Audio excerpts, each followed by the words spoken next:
4 గంటలకు లేచి ముఖం కడుక్కొని ఊరు ముందరకు వచ్చి మంచిగా గిలాసా చాయ్ తాగి 5:30కు అమాలి చేయడం స్టార్ట్ చేస్తే టైం 9 అవుతుంది. ఒడ్లు అయిపోతున్నాయి.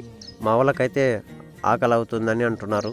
ఇదంతా పూర్తయ్యాక ఇంటికి వెళ్ళేసి తిందామని అనుకున్నారు. రైతన్న ఒక వడ్ల గింజను తయారు చేయడానికి 120 రోజులు టైం పడుతుంది. కానీ మీ గురించి అని చెప్పేసి మా వాళ్ళిద్దరూ కష్టపడుతూ అక్కడున్న ధాన్యాన్ని బస్తాలో నింపేసి లారీలో ఎత్తించడం అయితే జరుగుతుంది.